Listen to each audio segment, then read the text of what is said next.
We come to the concluding class on the 29th day of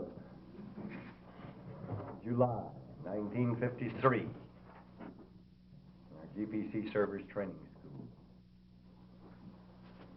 We've been considering the magic of life. And I'd like in this hour to change our theme. I believe we've reached a point where we can do so and make it mean something. And so, let us begin a little series of meditations on the magic of creation. When you first began your studies in this class, we considered some of the principles of creation, creative power, creative pattern. But you were just beginning. Now, do you suppose if we go back and make an approach from a little different angle, it can mean something more to you? Because when you're giving an attunement, you're sharing God's creative power. If you're not giving an attunement. But you're beginning to know the reality of the working of the power of God through you. Beginning to know the reality of the working of the Spirit, or the Shekinah pattern of being. And so, let's change our theme. And we'll make it so difficult for those who have to go.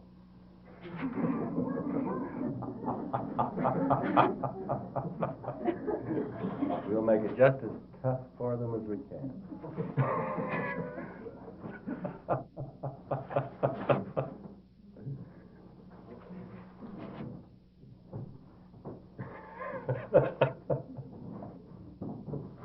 I see some heads shaking. Well, bless your heart. Better have a little of it than none. So we'll make a start. The magic of creation, of sharing on earth, in the kingdom that is at hand, the reality of God's creative power. To make our start, I'm going to go back to the beginning of the record, as we find it in the first chapter of Genesis.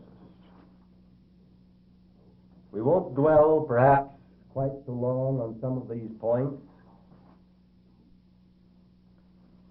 but I trust that you will find things that we have studied before connecting up in our present meditation. In the beginning, God created the heaven and the earth. In what beginning? In any beginning. Now, human beings have tended to get into a state of mind where they think of the beginning as meaning merely the beginning of the creation of this earth and the things that are in it. That was the beginning of the creation of this earth. But the beginning of the creation of your body, the time of your conception, the beginning of anything that is to appear. In the beginning, God created. If we would begin something, or let something begin, we must start where we are. We can't go back to some past point to begin. We may observe past points which have meaning in relationship to the present. But if we are to begin, it must be now. There is no other place to begin but now. If you say, I'll begin in the future has to become now. And if you're always putting it off in the now for the future, it keeps getting put in the future and never gets there. In the beginning, God created. If we are going to share God's creative activity, we must make a beginning. There must be a starting point. And we must accept it in relationship to ourselves in this present moment. And in the beginning, what did God create? He created the heaven, and then he created the earth.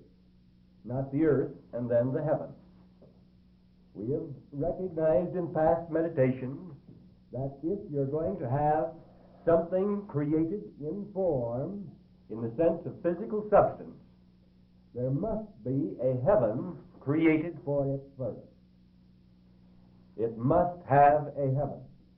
We've begun to realize that every physical form has a heaven.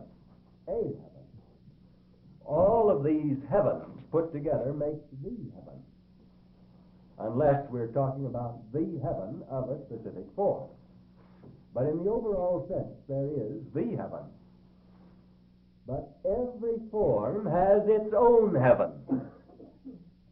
There cannot be a form come into manifestation from the standpoint of God's creative power, or from the standpoint of anything growing or gestating in the womb, without the heaven taking form first.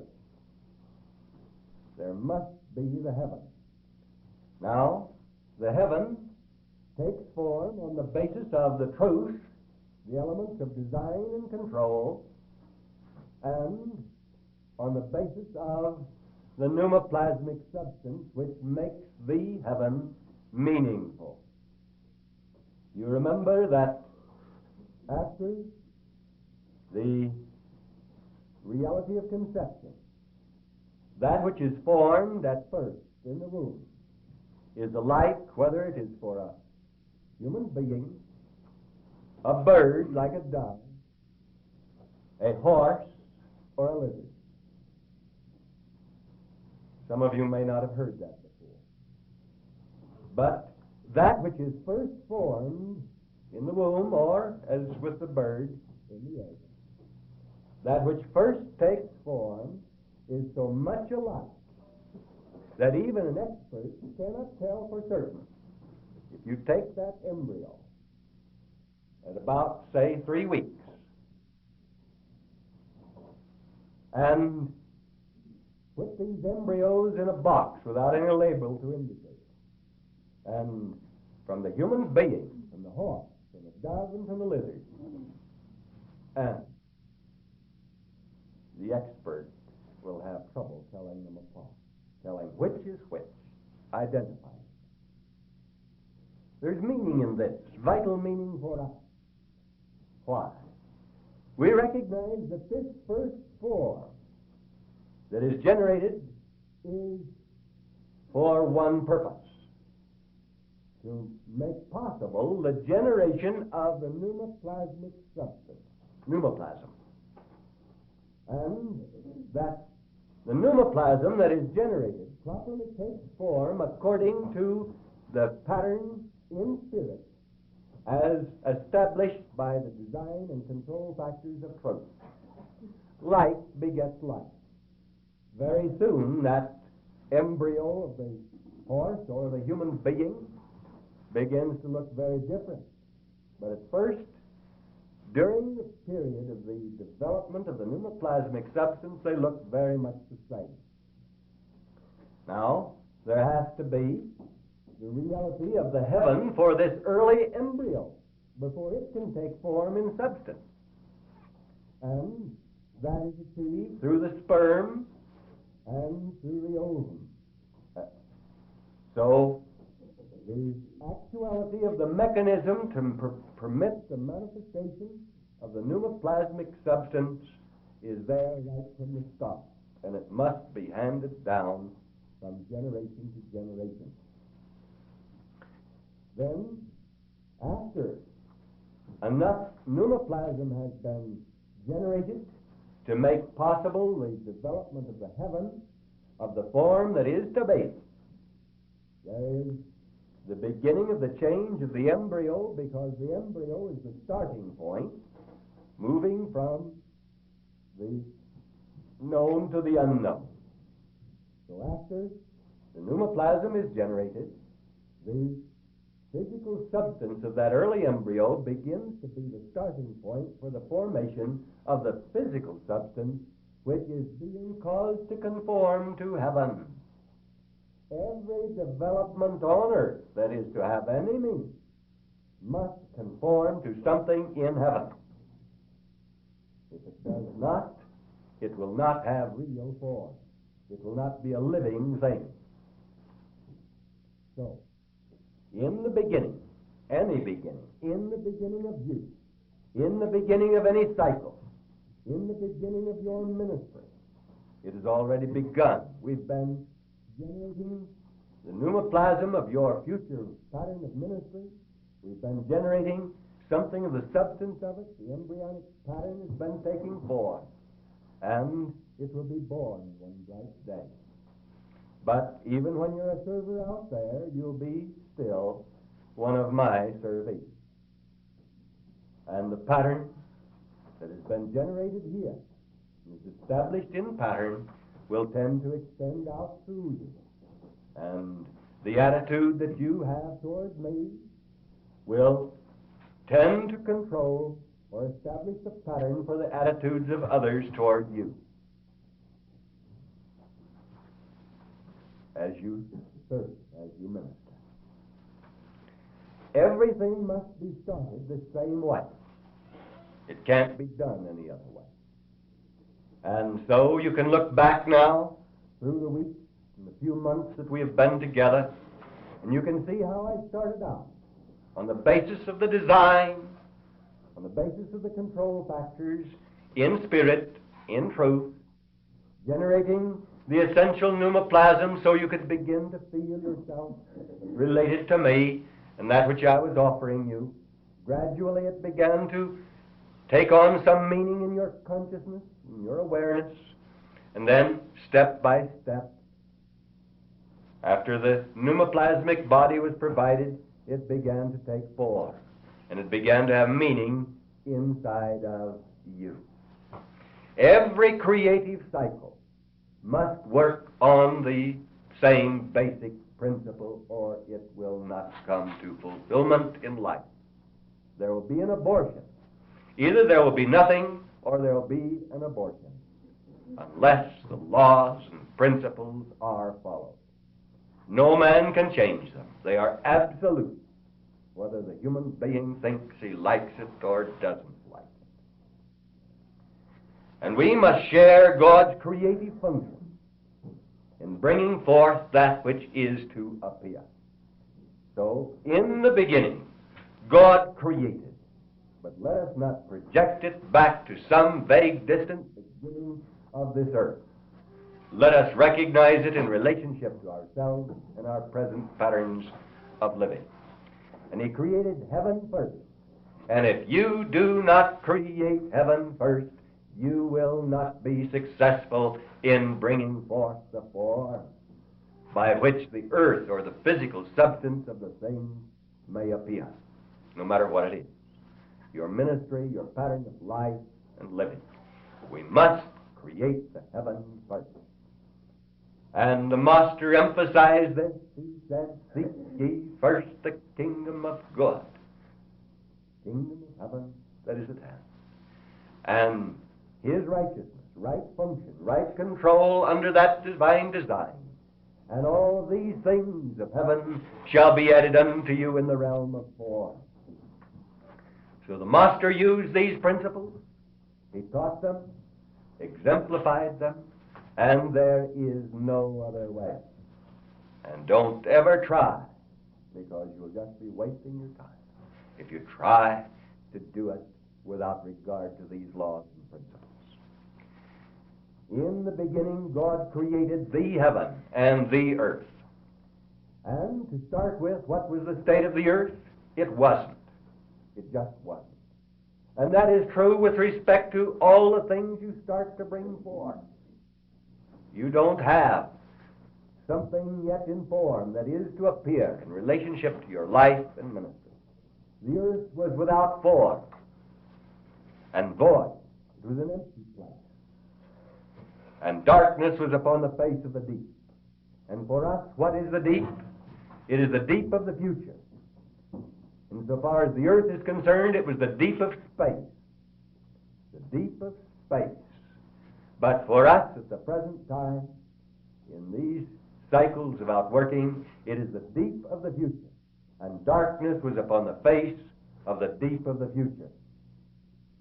But in relationship to this, we are to start something, doing something, letting creative cycles work. And the Spirit of God moved upon the face of the waters. And water is the symbol of truth, the symbol of the design pattern.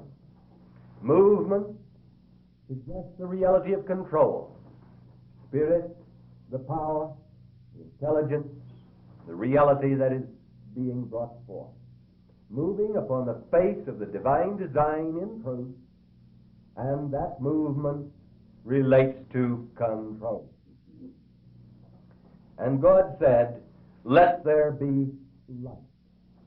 Now, remember, it is presented in the first book of John, or the first chapter of John, in a way that makes this so clear.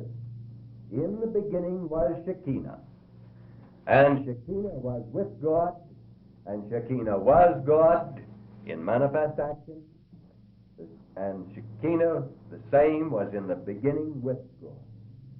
All things were made by Shekinah, and without Shekinah was not anything made that was made.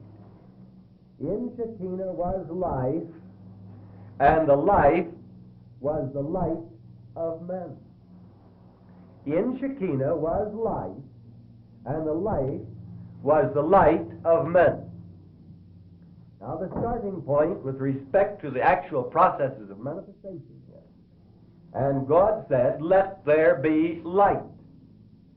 But all things were made by Shekinah, the presence of the one who dwells, and the evidence of his presence, the fire that burns, the creative fire of God's love, and the light that glows, the truth, the design and control factors relating to intelligence, and life, the cloud of glory. And the life factor in Shekinah is the light of men. Now, as soon as human beings begin to respond, you, as an instrument in the hand of God, or as an extension of the hand of God, begin to act on earth. Or you let God act through you, so that you act as God acts. You let the divine action appear. And what are you doing?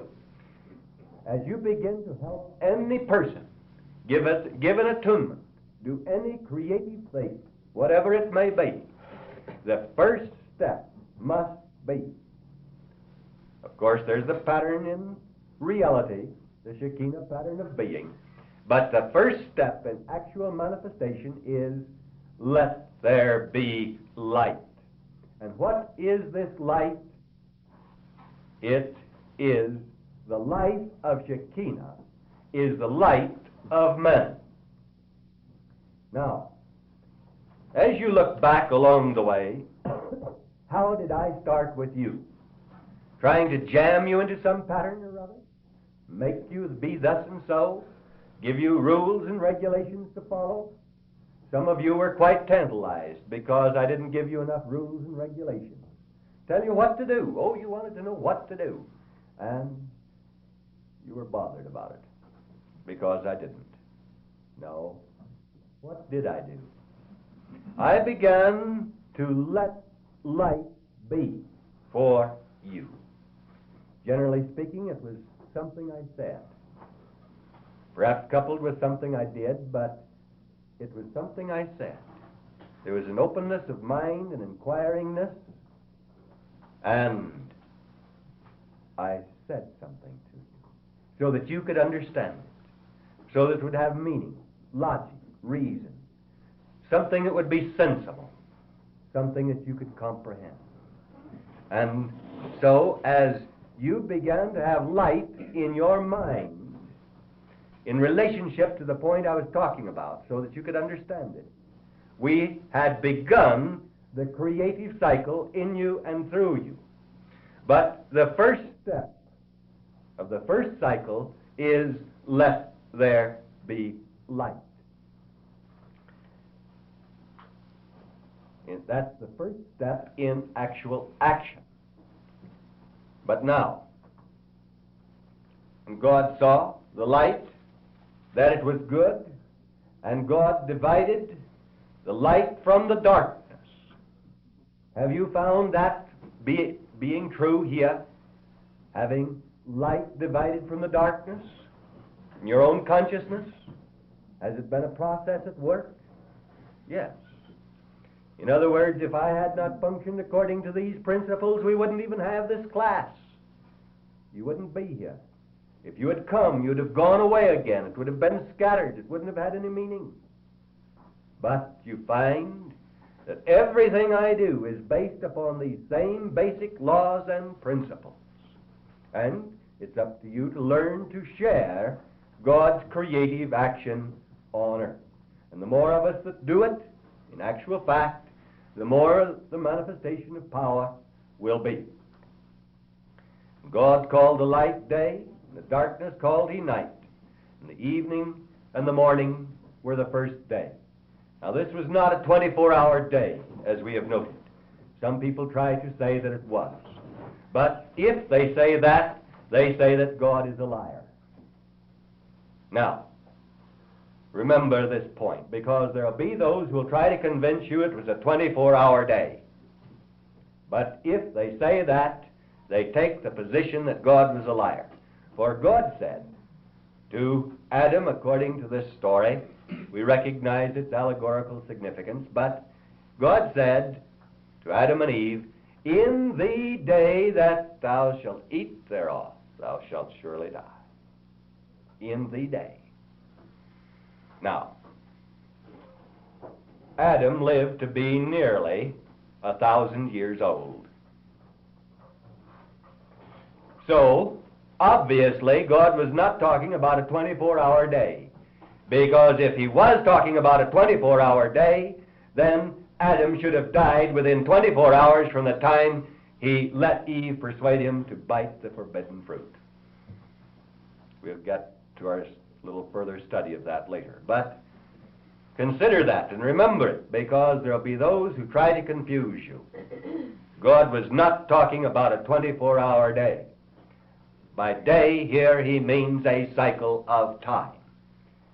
And we don't need to go into that too much at the moment, but you know, as you recall, that cycle of time in the first creative day was, roughly speaking, 28,850 years, as we count years today. We won't go into the whys and wherefores of that for the moment. But no one can say that it was a 24-hour day without calling God a liar. Because he likewise said, in the day that you eat thereof, thou shalt surely die. And Adam did not die in 24 hours. So, here we have the manifestation on the basis of what? Light. The light that glows relates to what? The truth. And truth is symbolized by water. Now let us recall to mind the reality of the symbols of the four forces. And we recall water, air, earth, and fire as the symbolic names of the four forces. And the first is water. And water relates to truth, and truth relates to light. The light that glows. So, we begin to realize that this is the step with respect to water. Every creative cycle must start with water dominant, which is to say, truth dominant. In every creative step, All four forces are always in action, but one of the four must be dominant. And every creative cycle must begin with water or truth dominant. Water symbolizes the nature of truth. Man cannot pick up the ocean and carry it away in his hands. Neither can he do so with the truth. So, the first step in the manifestation of light is with respect to truth, which is symbolized by water. And here we have the dominance of water, the beginning of the creative cycle. And remember that every creative cycle that is opened must, without a single exception, begin on this basis, or it will fail. If anything manifests, it will come to an abortion. These are absolute laws and principles which cannot be successfully violated by man. And under this water pattern, and the Spirit of God moved upon the face of the waters, upon the face of the vibratory patterns of truth. And God said, "Let there be light." And as you began to respond to the creative cycle of your sharing in this ministry, there was the beginning of the manifestation of light. Because I presented something to you in some way that would let you begin to see something more clearly, so that you could begin to understand something with respect to yourself or someone else. And as you serve, remember to keep it in this pattern. Now, there are those who imagine that they have to start with the fire of God's love. But remember, that is the fourth of the four forces. If you start with that, trying to emphasize it, trying to love people into this state or that, as the saying goes in some religious circles, you will fail. Many people try to start with fire, and it fails. You must start with water. Of course, fire is there, as are the other four forces, but it must be water or truth that is dominant. And with the recognition of truth, there begins to be light, and the light begins to be divided from the darkness for you today and in the cycle of your service to others. There will be that which they cannot yet see, which is yet darkness, but they'll begin to see the light, and they'll begin to distinguish from the light, between the light and the darkness. And so the evening and the morning were the first day. Now, God did not say, or it is not written here in this symbolical portrayal of creative principle, that the morning and the evening were the first day. Remember that. It's never the morning and the evening were the first day. In every instance, it is, and the evening and the morning were the first day. Everything that is going to work out on the basis of a true creative cycle starts in the evening. Now, that doesn't necessarily mean that in recognition of our cycles of day and night and so on, that you shouldn't ever start anything in the morning. This could be carried to some kind of ridiculous extreme. But if you're really going to open up a creative cycle, it will start in the evening of our days. You may not realize that it started in the evening. You may think you started it in the morning. But if it's true, it will have started in the evening. Why? Why is it written here, with respect to the situation after man was created, that the Lord God came walking in the cool of the day? What is the cool of the day? It's the evening. In the evening. The vibratory patterns of attunement for the beginning of things, the beginning of the coordinated outworking of cycles and patterns between heaven and earth, is always in the evening. So, we could take a whole hour on this one point without any difficulty. So don't jump to any conclusions, but recognize the point.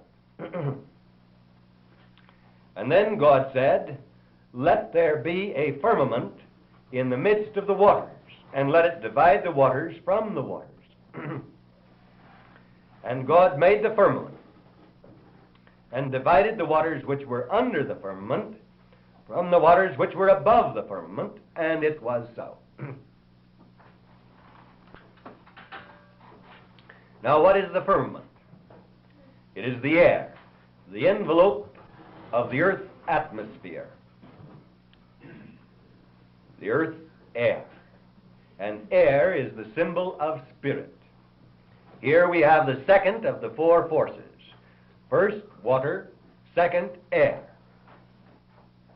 And so in the second cycle, air must be dominant. That is, spirit must be dominant. And what does spirit do when you let it begin to be dominant in a creative cycle according to the divine plan? It separates the waters from the waters that are above from the waters that are below. Now, there's some clouds in the sky. So, from a physiological standpoint, we can say there's some water up there, and there's water down here, and what's between? The air.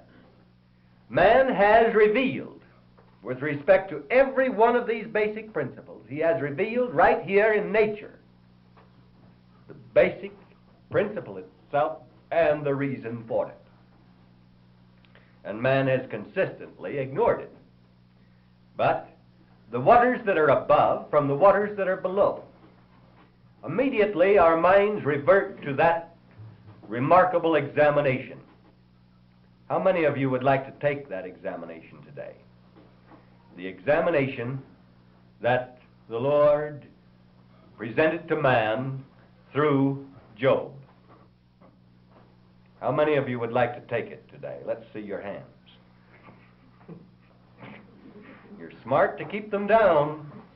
You're smart to keep them down. But in this examination, he said,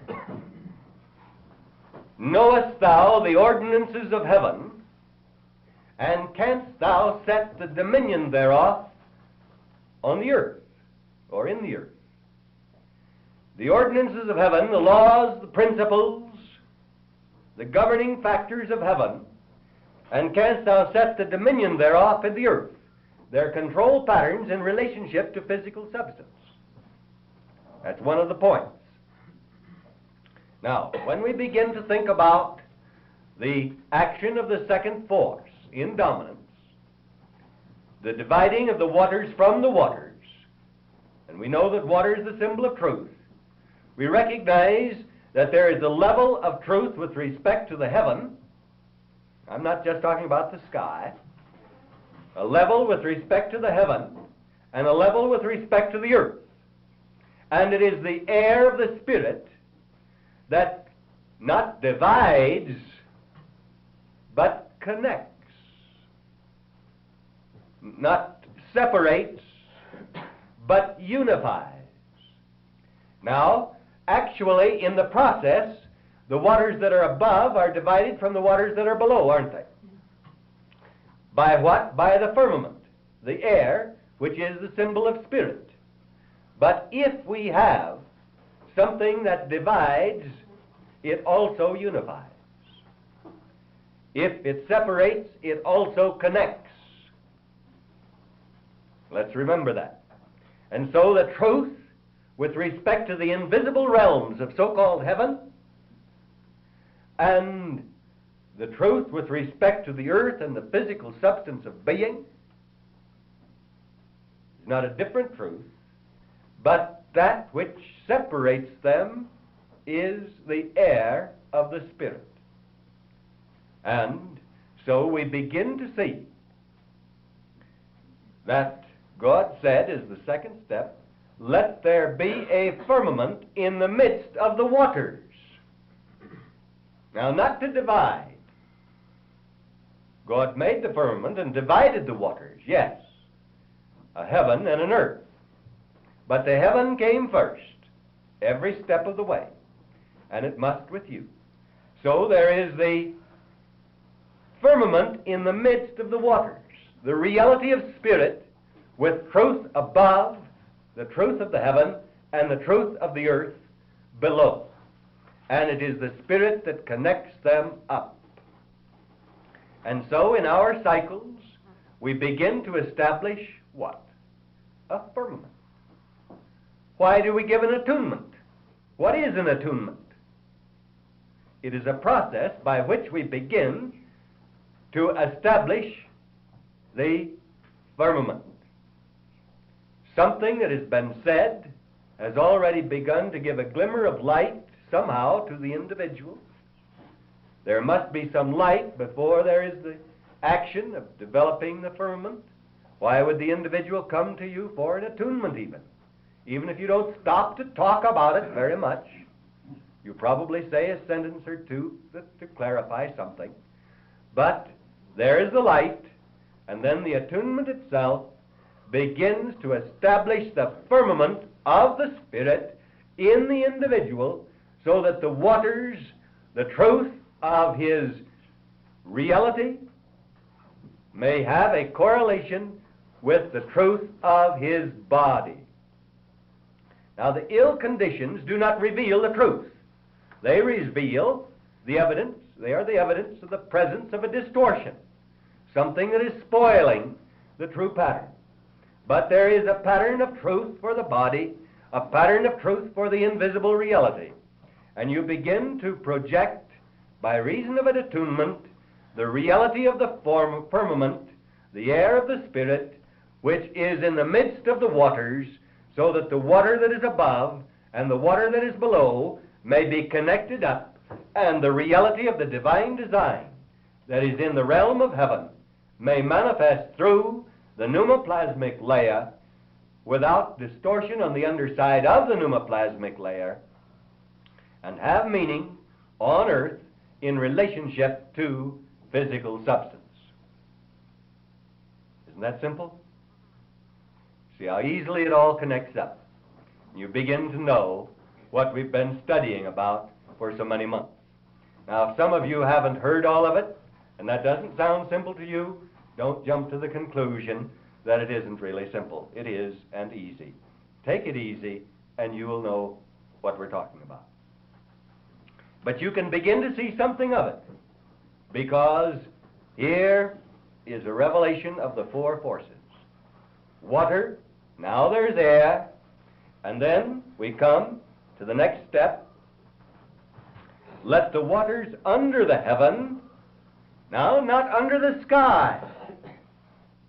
Physically it works out here in pattern so that we can say that it is in relationship to the sky, but it says under the heaven.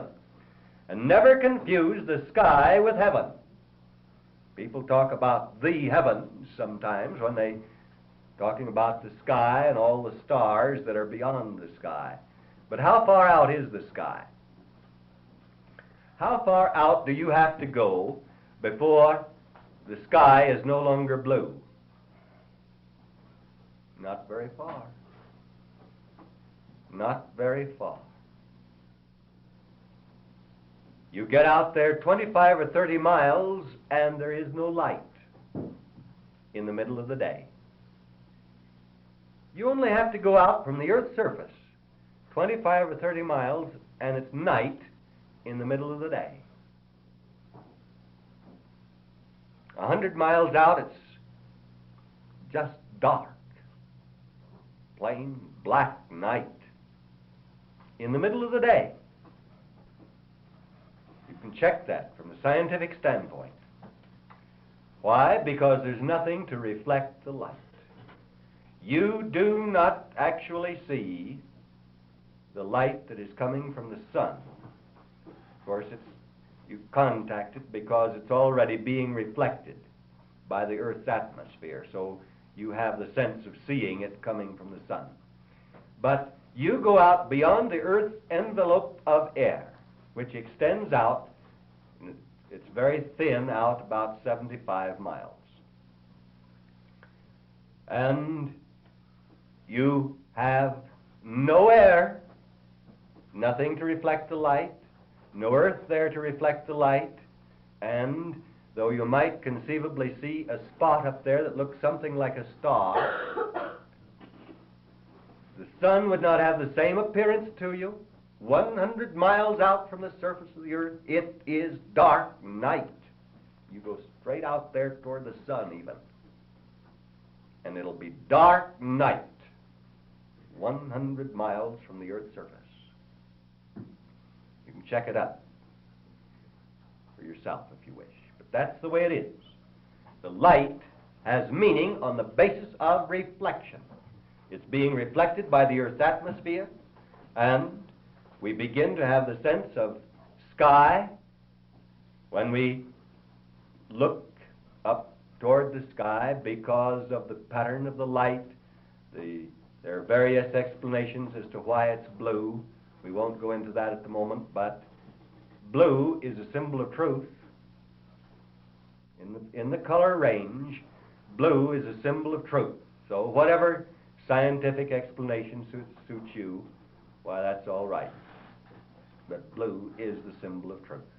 But you get out there very far, you get even 5 miles above the surface of the earth. And do you think the sky is blue anymore? No. 5 miles above the surface of the earth, and the sky is not blue anymore. It begins to be black. It begins to be black. Up where the jet pilots fly, it begins to be black. So, you begin to realize that this earth and the sky, the earth's envelope of atmosphere, we have some very interesting things. Very interesting. Fascinating. And they all mean something in relationship to our life, function, our relationship to God, the creative forces.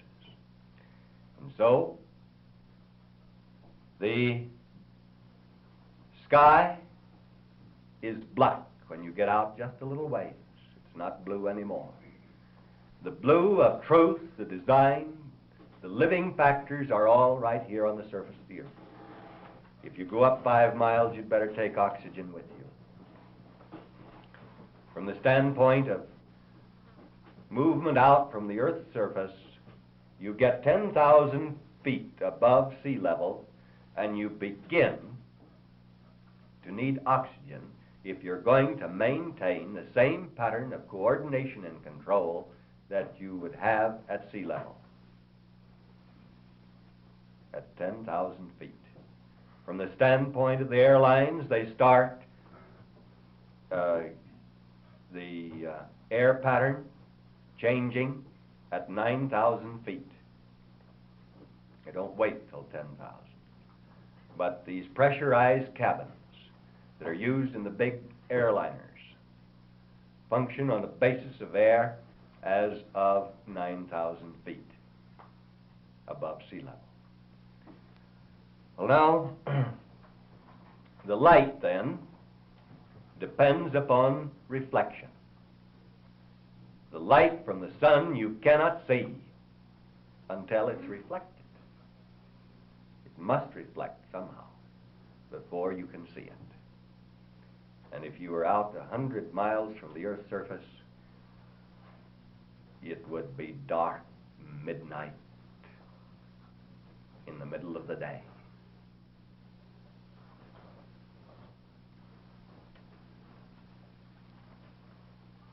And God said, let the waters under the heaven, that is, in relationship to the earth, or what is to become the physical form, be gathered together unto one place. Now, what have I been working to do here? One of the primary factors through the entire period of this class has been to get the truth of you gathered together in one place. As it's put with respect to the what's called the Pentecost, Day of Pentecost, and they were with one accord in one place. And there came a sound as of, it wasn't a rushing mighty wind, and there came a sound as of a rushing mighty wind, and it filled the whole house where they were sitting. And there appeared upon each of them, as if it were, cloven tongues of fire. Now, it wasn't fire. It only appeared as if it were. It wasn't wind. It only had a sound as if it were a rushing mighty wind. And all of this happened when they were with one accord in one place. We have been letting the light shine. We've been gaining a deeper understanding of all the principles. But here we come to the third step. It is the step with respect to the third force, which is symbolized by earth. But what must take place before the earth appears? Earth is dominant in this third step, yes, in the outworking of the cycle, but is beginning to refer to the physical substance of your own body or of the world around you. Physical substance as a fact, but that physical substance appears after something happens. Let me read you the text. And God said, "Let the waters under the heaven be gathered together unto one place, and let the dry land appear." And it was so. And let the dry land appear is a creative command that follows something else. Let the waters be gathered together unto one place. And until we get the focalization of truth in relationship to the physical realm of things, drawn together unto one place, we're not going to have the manifestation of power, and we're not going to have the real manifestation of earth, the substance which is to provide the form for the beauty of the design established in truth, or the water. Now here God used, right in the beginning of the creation of this earth, and it must be used in relationship to every true creative cycle, the same pattern that we find appearing in relationship to the manifestation of power, the beginning of the manifestation of power at the day of Pentecost. But how quickly it disappeared. They violated it. They did not follow out the creative pattern.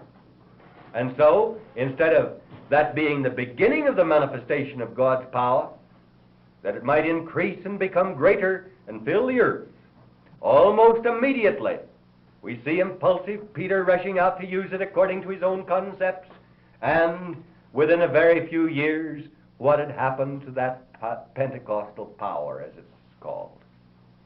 That power.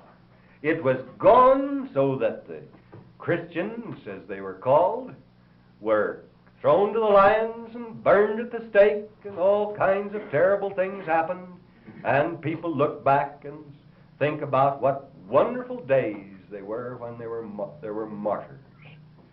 It was not our Lord's intention that there should be martyrs like that. If they had not violated this cycle, they wouldn't have had it been thrown to the lions or burned at the stake. It was a violation of the laws of God that permitted the manifestation of these atrocities.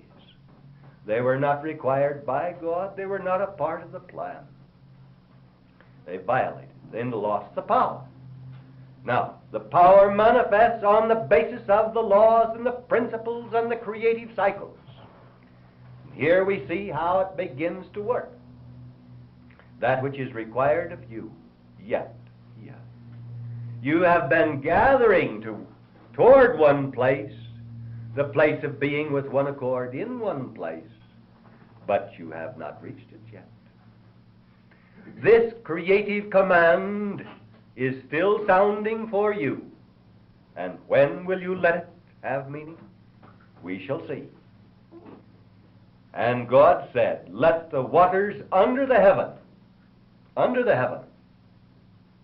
the waters the truth of heaven that is at hand. Available, as the master said. That was his good news to remind man that this is true. The waters are under the heaven. They're available within reach, something that you can accept in relationship to yourself. And he said, let the waters under the heaven be gathered unto one place. Now, after that is done, the second command will take effect. And let the dry land appear.